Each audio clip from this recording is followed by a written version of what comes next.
আটাইলৈ নমস্কাৰ। এয়া আমি ২ নম্বৰ কথাকথি ৰাভা আসাম সাহিত্য সংগীত পৰিষদৰ সমষ্টিৰ আজি এই নিৰ্বাচনী সভাখনত উপস্থিত থকা মোৰ শ্ৰদ্ধাৰ গোৱালপাৰা জিলাৰ অভিভাৱক মন্ত্ৰী আমাৰ মাজত আহি পাইছেহি। সেয়েহে মই আৰু এয়া আমাৰ ২ নম্বৰ কথাকথি সমষ্টিৰ আমাৰ মাজত উপস্থিত আছে মই চিনাকি দাঙি দিব আমাৰ মাজত উপস্থিত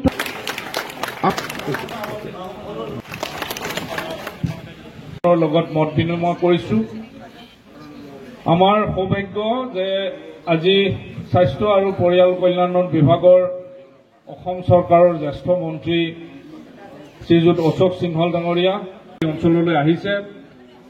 এই অঞ্চলৰ যিবোৰ সেইবোৰ সমাধানৰ বাবে সিংহল ডাঙৰীয়াই সময়ত অহপুৰুষাৰ্থ কৰি আছে। ডাঙৰ সমস্যা এটা হ'ল তেখেতক মৰম কৰক, তেখেতক পদুম ফুলৰ ছবিত ভোট দি জয়যুক্ত কৰক। দক্ষিণ কামৰূপ আৰু গোৱালপাৰাৰ ২০টা সমষ্টি আৰু সমষ্টিত জয়যুক্ত হৈছে। গতিকে আপোনালোকৰ প্ৰচেষ্টাত নিশ্চয় ভৈৰৱ কছাৰী ডাঙৰীয়াই পৰিষদীয় নিৰ্বাচনত জয়লাভ কৰিব।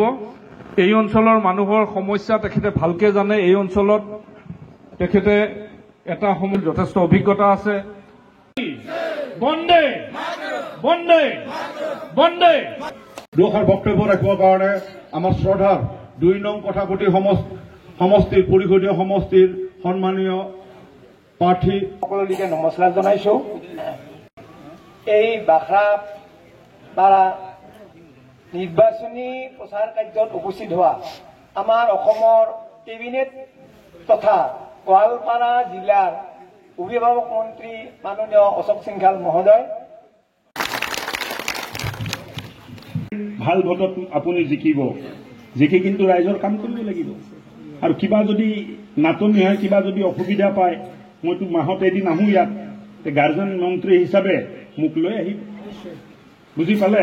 মোক লৈ আহি আকৌ ৰাইজৰ মুখামুখি কৰাই দিব কি অসুবিধা আছে সুবিধা আছে।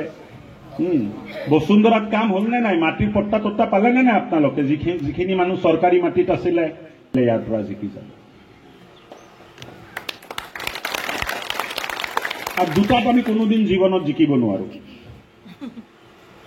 তাত টুপিৱালা দাড়িৱালাহে জিকিব, আমি জিকিব নোৱাৰো। এইটো দুখৰ কথা, এইটো আনন্দ কৰাৰ কথা নহয়। কিন্তু ভগৱানৰ আশীৰ্বাদ যে প্ৰথম 4টাই আমাৰ হাতৰ পৰা ওলাই গৈছিল, এতিয়া অন্ততঃ 2টা ডিলিমিটেশ্যনৰ পিছত আমাৰ হাতত আহি গ'ল।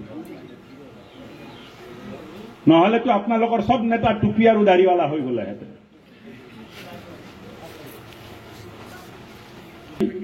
ৰাইজৰো আশীৰ্বাদ আছে, আপুনি জিকক, ভালকে কাম কৰক। মোৰ এতিয়া দৰংগাগিৰিত মিটিং আছে, মানুহ ৰৈ আছে আপোনালোকৰ আশীৰ্বাদ লৈ। মই দৰংগিৰিত মিটিং আছে, তাত যাওঁ আৰু জিকাৰ পিছত এদিন মাতিব, আহিম। হ'ব।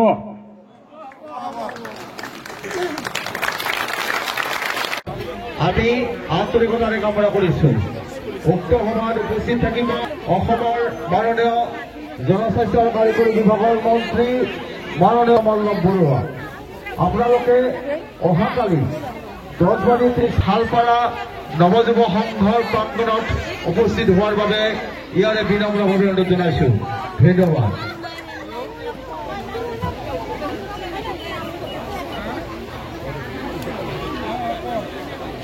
হ'ল চবতে এটা ঢৌ উঠি আছে ভাৰতীয় জনতা পাৰ্টি আৰু ভাৰতীয় জনতা পাৰ্টিৰ মিত্ৰজোঁট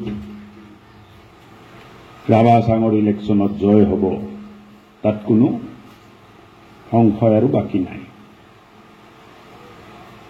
কিন্তু ইলেকশ্যনটো কিয়, ইলেকশ্যনত কাক ভোট দিম, কিয় ভোট দিম, এই চিন্তাবোৰ মনৰ অহাটো স্বাভাৱিক। আৰু নিজৰ মনৰ কথা, নিজৰ কৰিব লগা নিজৰ কাৰ্যসূচীটো ৰাইজক জনাবৰ কাৰণে মেইল মিটিং পাতা হয়, তাৰ জৰিয়তে কথাবিলাক আমি আপোনালোকক জনাওঁ। ভাৰতীয় জনতা পাৰ্টিৰ প্ৰাৰ্থী ভৈৰৱ কছাৰী, আৰু ভৈৰৱ কছাৰীৰ লগত আছে টংকেশ্বৰ ৰাভা, ৰাভা হাছাং সংগ্ৰাম সমিতিৰ সমৰ্থন, আশীৰ্বাদ, মুখ্যমন্ত্ৰী ডাঙৰীয়াৰ আশীৰ্বাদ, আৰু লগতে আছে ভাৰতৰ প্ৰধানমন্ত্ৰী নৰেন্দ্ৰ মোদী ডাঙৰীয়াৰ আশীৰ্বাদ। আজি বিপুল ৰাভাৰ লগত আছে, তেখেতৰ মাথাত আছে, তেখেতক আশীৰ্বাদ দিছে। আৰু এইজন প্ৰাৰ্থীক আপোনালোকে বিপুল ভোটত জয় কৰি অহা নিৰ্বাচনত ভৈৰৱ কছাৰীক জয় কৰি আগুৱাই লৈ পঠাব লাগিব। এটা কথা জানিব, এটা সময়লৈ কংগ্ৰেছৰ শাসন আছিল, জনজাতীয় মানুহৰ ওপৰত কিমান অন্যায়ৰ অত্যাচাৰ হৈছিল, ৰাজবংশী মানুহৰ ওপৰত কিমান অন্যায় অত্যাচাৰ হৈছিল।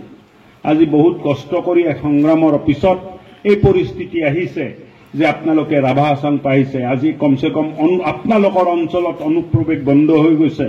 আজি আপোনালোকৰ অঞ্চলত প্ৰব্ৰজনকাৰীয়ে সোমাই আপোনালোকৰ মাটি বেদখল কৰিব নোৱাৰে, আপোনালোকৰ মাটি লৈ যাব নোৱাৰে।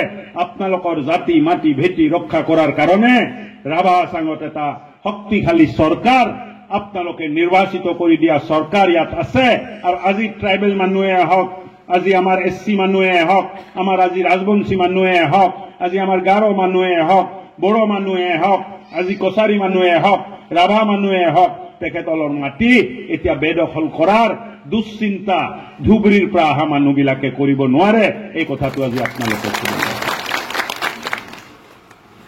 কিন্তু কংগ্ৰেছে আৰম্ভ কৰিলে, ইলেকশ্যন আহিলে কংগ্ৰেছৰ মনত পৰে ভায়েকৰ লগত কেনেকে কাজিয়াটো কৰাই দিব পাৰি, কেনেকে ৰাভা আৰু বড়োৰ মাজত কাজিয়া হ'ব পাৰে, কেনেকে ৰাভা আৰু বড়ো মানুহৰ মাজত কেনেকে ৰাজনৈতিক শত্ৰুতা হ'ব পাৰে, তাৰ চিন্তা কৰি আছে। আৰু আমি চিন্তা কৰি আছো যে সমাজখন ৰাখিবলৈ হলে আপোনালোকৰ জাতি, আপোনালোকৰ পৰম্পৰা, আপোনালোকৰ সংস্কাৰ, আপোনালোকৰ সংস্কৃতি, আপোনালোকৰ ৰীতি নীতি যদি সুৰক্ষিত হ'ব লগা হয়, তেতিয়াহ'লে আমি একগোট হৈ থাকিব লাগিব, কোনো বিভাজনত যাব নালাগিব। যুগ যুগ ধৰি যেতিয়াৰ পৰা পৃথিৱী আহিলে, পৃথিৱীত মানুহ আহিলে, তেতিয়াৰ পৰা এই অঞ্চলত ৰাভা আৰু বড়ো মানুহ এক লগত থাকি আছে। ৰাভা, বড়ো, গাৰো মানুহে এক লগত থাকি এই সমাজখন চলাই আছে। ইলেকশ্যনত কংগ্ৰেছে বিভাজনৰ ৰাজনীতি কৰে, আৰু বিভাজনৰ ৰাজনীতি কৰি এই দিশটো তেখেতসকলে সমাজত এৰি দিয়ে। সমাজক চিন্তা কৰিব লাগিব যে আমি কোনফালে যাম। দিছপুৰত থকা বিজেপি চৰকাৰে অসমক আগুৱাই লৈ যোৱাৰ কথা চিন্তা কৰি আছে। ইনভেষ্টমেণ্ট সামিট পাতি আছে, ইয়াত বিনিয়োগৰ ব্যৱস্থা কৰি আছে। ইণ্ডাষ্ট্ৰী আহিব, আমাৰ নিবনুৱা ল'ৰা ছোৱালীয়ে কাম পাব,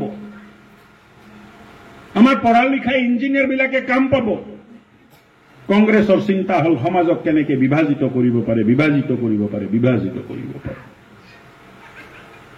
আৰু এই কাম যুগ যুগ ধৰি কংগ্ৰেছ দলে কৰি আহিছে। মই আপোনালোকক কব আহিছো, মাটিৰ আপোনালোকৰ অধিকাৰ চৰকাৰে বসুন্ধৰাৰ জৰিয়তে দিয়াৰ চেষ্টা কৰিছে। কোনোবা কোনোবা অঞ্চলত বাকী থাকি আছে, তাতেও আমি দিয়া ব্যৱস্থা কৰিম। খিলঞ্জীয়া ভূমিপুত্ৰসকলৰ সকলো অধিকাৰ, চাই ৰাজবংশী হওক, চাই গাৰো হওক, ৰাভা হওক, বড়ো হওক, সকলোৰে অধিকাৰ সম অধিকাৰ। এই সম অধিকাৰক ৰক্ষা কৰাৰ দায়িত্ব দিছপুৰত বহি থকা মুখ্যমন্ত্ৰী ডাঙৰীয়াই নিজৰ ওচৰত ৰাখিছে, আৰু আপোনালোকৰ বাবে চিন্তা কৰি কাম কৰি আপোনালোক সকলোকে সংগঠিত কৰি আগুৱাই লৈ যোৱাৰ যিটো দায়িত্ব গাৰ্জেন মন্ত্ৰী হিচাপে মোৰ গাত পৰিছে, এইখিনি ময়ো পালন কৰাৰ চেষ্টা কৰি আছো। সুৰক্ষিত অনুভৱ কৰা নাছিল যে কোনে যাব ক'ৰবাত যাম দুৰ্গা পূজাত যাম বিহু ফাংচন চাব যাম ধুবুৰীৰ পৰা অহা মানুহবিলাকে হয়তো আমাক অপব্যৱহাৰ কৰিব পাৰে গাত হাত দি দিব পাৰে তেনেকুৱা এটা পৰিস্থিতি গোৱালপাৰাত আছিল 9 বছৰৰ ভাৰতীয় জনতা পাৰ্টিৰ শাসন আৰু এই 9 বছৰৰ শাসনকালত ভাৰতীয় জনতা পাৰ্টিয়ে এনেকুৱা এটা ব্যৱস্থা নিৰ্মাণ কৰিছে আইন শৃংখলা ইমান ভাল কৰি তুলিছে যে আজি আমাৰ বুৱাৰী আৰু ছোৱালীৰ পূবফালে বেয়া চকুৰে চোৱাৰ সাহস কোনো মানুহে কৰিব নোৱাৰে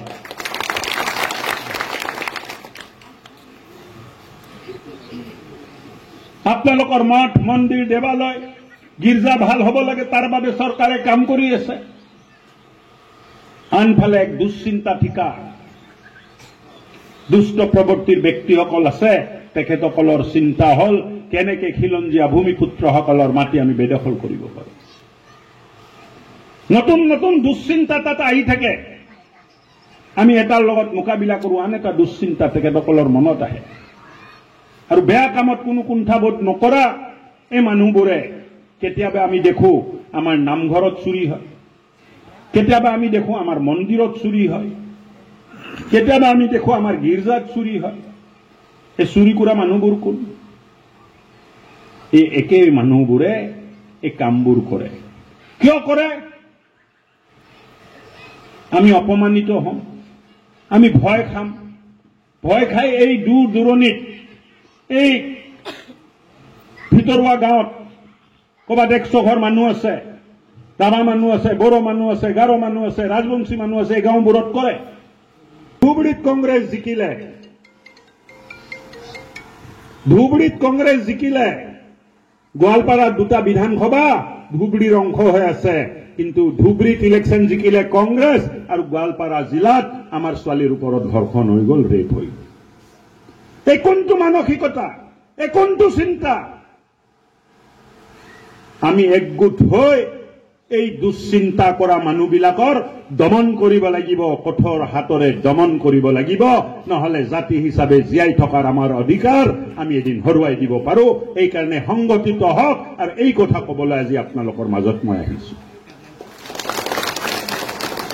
কোনো ভেদাভেদৰ থল নাই আগ্ৰাসনৰ মানসিকতা থকা এই মানুহবোৰে সিধা সাধা জনজাতি মানুহবোৰৰ সিধা সাধা ৰাজবংশী মানুহবোৰৰ মাটিৰ ওপৰত চকু তাৰ বাহিৰে একো নাই এই মাটিটো কেনেকে কাঢ়ি ল'ব পাৰি এই মাটিটো কেনেকে বেদখল কৰি ল'ব পাৰি কেনেকে অলপ পইচা দি মাটিটো আমাৰ নামত লেখাই ল'ব পাৰি কেনেকে অলপ পইচা দৰকাৰ হলে বন্ধকত লৈ ল'ব পাৰি এই দুশ্চিন্তাৰে কাম কৰি আছে আহা দিনবোৰত আইনটো আৰু নতুনকে কাৰা কৰা হ'ব যে মাটি কিনাৰ আগতে এটা ব্যৱস্থা থাকিব যে জনজাতি ৰাজবংশী মানুহৰ মাটি কোনো যেন ল'ব নোৱাৰে তেনেকুৱা এটা ব্যৱস্থা আমি কৰিবলৈ গৈ আছো মাটিয়ে যেতিয়া নাথাকিব ভেটি ক'ত থাকিব ৰাজবংশী মানুহৰ আমি ৰাভা মানুহক লৈ জানিছিলো আমি বড়ো মানুহক লৈ জানিছিলো আমি গাৰো মানুহক লৈ জানিছিলো আজি নাট মানুহক লৈ জানিছিলো আজি গোৱালপাৰা জিলা আমি মিয়া মানুহক লৈ জানো যে মিয়াৰ সংখ্যা গোৱালপাৰাত আন সব মানুহতকৈ বেছি আছে বুলি আমি জানো 100 বছৰত এই পৰিৱৰ্তন হল আহা 50 বছৰত কি হ'বলৈ গৈ আছে মই ক'বলৈ টান পাইছো আহা দিনবোৰত যদি আমি সংগঠিত হৈ নাথাকো আমি যদি এক হৈ নাথাকো আৰু কংগ্ৰেছে যিটো বিভাজনৰ চেষ্টা কৰি আছে তাৰ পৰা যদি আমি আঁতৰত থাকিব নোৱাৰো যোৱা 100 বছৰত যিমান ক্ষতি হল আহা 20 বছৰত তাতকৈ বেছি ক্ষতি হ'ব আৰু তাৰ পিছত আমি কাকো একো ক'ব নোৱাৰিম আমি একো কৰাৰ অধিকাৰ আমাৰ হাতৰ পৰা ওলাই যাব এই কাৰণে শ্ৰদ্ধাভাজন ৰাইজ একত্ৰিত সমাজে এই অপশক্তিৰ লগত যুঁজিব লাগিব আৰু এই যুঁজত আমি আপোনাৰ লগত আছো এই কথাটো ক'বলৈ আজি আপোনালোকৰ মাজত আহিছো শ্ৰদ্ধাভাজন ৰাইজ উন্নয়নৰ ঢেৰ কাম হৈছে অৰুণোদয় আমি দিয়া ব্যৱস্থা কৰিছো ৰেচন কাৰ্ড আমি দিয়া ব্যৱস্থা কৰিছো প্ৰধানমন্ত্ৰী আৱাস যোজনা দিয়াৰ ব্যৱস্থা কৰিছো, মহিলা উদ্যমিতা আঁচনি দিয়াৰ ব্যৱস্থা কৰিছো, আৰু অহা দিনবোৰত আপোনালোকৰ অঞ্চলত যিখিনি অঞ্চলত পানীৰ ব্যৱস্থা হোৱা নাই, জল জীৱন আঁচনিৰ জৰিয়তে পানী দিয়াৰ ব্যৱস্থা আমি কৰিম। আমি আপোনালোকক আগুৱাই লৈ যোৱাৰ কাৰণে যিখিনি কাম কৰিব লাগে প্ৰত্যেকটো কাম কৰিবলৈ আমি ৰেডি আছো। উন্নয়ন নিজৰ জেগাত চলি থাকিব ৰাইজ, চৰকাৰে সব জায়গাত উন্নয়ন করে, উন্নয়ন আমি করিম। কিন্তু দুর্ভাগ্যর কথা যে গোয়ালপাড়ার 4টা সিট, এটা সিটও ভারতীয় জনতা পার্টি বা ভারতীয় জনতা পার্টির মিত্ৰজোঁটৰ লগত নাই। প্ৰত্যেকটো 4টা সিটতে হয় তালাচাবি জিকিছে, ইউডিএফ জিকিছে, আৰু নহলে কংগ্ৰেস জিকিছে। কংগ্ৰেস ইউডিএফ জিকিলে আপোনালোকৰ অঞ্চলত উন্নয়ন নহয়। যিবিলাকে মাটি বেদখল কৰে তেওঁলোকৰ অঞ্চলত উন্নয়ন হয়, আৰু আমি জিকিলে আপোনালোকৰ অঞ্চলত উন্নয়ন হয়। সঁচা নে মিছা? সঁচা নে মিছা? কওক আকৌ, মই যদি মিছা কৈছো মই কথাটো ঘূৰাই লম।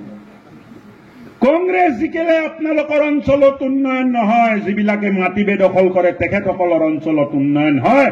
আমি জিকিলে আপোনালোকৰ অঞ্চলত উন্নয়ন হয়, আৰু যিবিলাকে মাটি আৰু জংগল বেদখল কৰে তেখেতসকলক ইভিকশ্যন কৰি জংগলবিলাক খালী কৰোৱা হয়। গোৱালপাড়াৰ ৰিজাৰ্ভ ফৰেষ্টৰ বেছিভাগ মাটি আমি মিয়াৰ পৰা বেদখল মুক্ত কৰিছো, আৰু আজি জংগলত মানে জীৱ জন্তু আৰামত ঘূৰা ফুৰা ব্যৱস্থা হৈছে। নহলে নৰাজ্য চলি আছিলে, যাৰ য'ত মন যায় গাছ কাটি দিয়ে মিয়া আৰু মাটিত জংগলত সোমাই লয়। এই ব্যৱস্থাটো আমি বন্ধ কৰিছো।